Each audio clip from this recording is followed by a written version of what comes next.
Tim, firstly, I'd like to ask you about the beginnings, actually, because how many years it took you to make the film, and when was the first time you really heard about Chelsea? I think, like many people, I first knew about Chelsea because of the court-martial trial.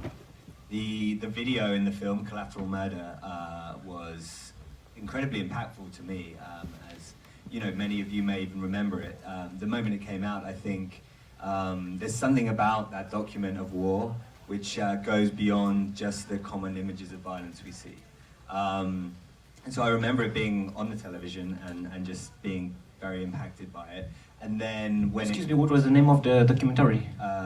No, it was Collateral Murder, which is the film, Yeah, the Apache yeah. film.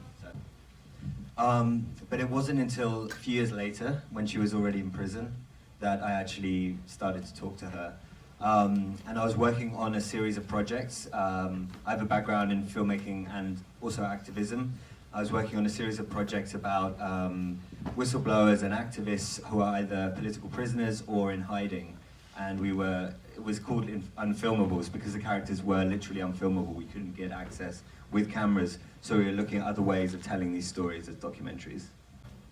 And so I wrote her a letter in prison. And I wrote her a letter because I heard that she'd been thrown into solitary confinement. And it was actually because she had a book which wasn't sanctioned by the prison, and it was a book written by a friend of mine. And so I wrote to her just in solidarity. I didn't really expect a reply, to be honest, but a few months later I got a letter in the post from the prison in Kansas. Are there any questions from the audience? Jaka jest teraz sytuacja prawna jej? Czy ona w dalszym ciągu siedzi w areszcie, czy wyszła? So what her legal situation now? Is she released now or what? No, she's still in prison, and it seems likely that she will be in prison until I believe next October, which would be the full 18 months. It's a complicated situation, so it's probably worth me unpacking a little bit. In America, you have the Fifth Amendment, which means that you have the right against self-incrimination. So normally you don't have to testify in a trial. The government played a clever move.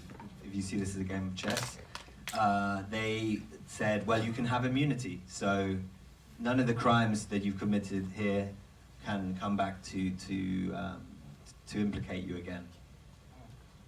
But if she gets anything, if she says anything the slightest bit different from the original trial, she can be put on trial for perjury. So there's a clever move, perjury, from the government. They say you have immunity, but not immunity from perjury. It's a very complicated issue, but basically, out of principle and out of not trusting this very secretive grand jury. You don't have a lawyer, by the way, in a grand jury. You go into a room, it's secret, the press are not allowed in, you don't have a lawyer with you. So it's a very easy situation in which you could perjure yourself. Did she ever regret the decision she took? Because the price she paid is very high. Thank you. I think I do recommend it. Because, okay, actually maybe answering the second question helps my answer there. Because I don't think Chelsea does regret, despite everything that's happening and has happened, I don't think she regrets it.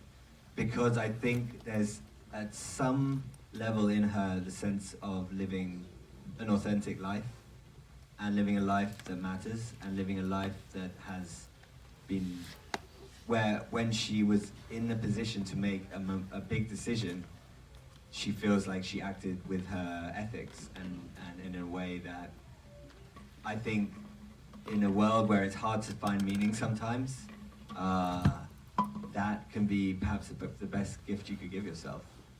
You know, suffering in many ways for something you believe in is much easier than suffering when you don't know what you believe in, or suffering when you're feeling alienated and lacking direction and conviction in life.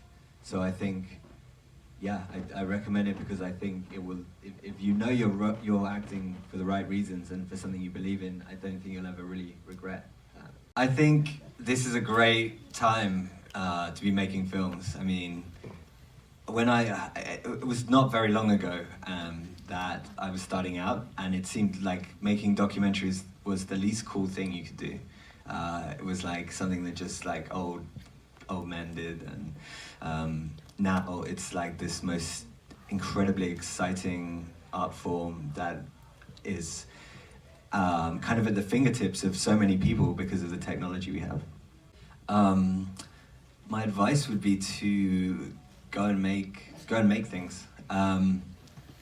Just get them out there, make things and put them out there. Start small, start with what you can manage, and get them into festivals. It's a very practical thing. My career would never have taken off if it wasn't for film festivals, taking the time to watch what I submitted and putting it out. And often with my first films, they would get overlooked for ages, and then one festival would pick it, and then suddenly all the other ones that before hadn't even bothered replying, they were writing to me to say, oh, can we show your film?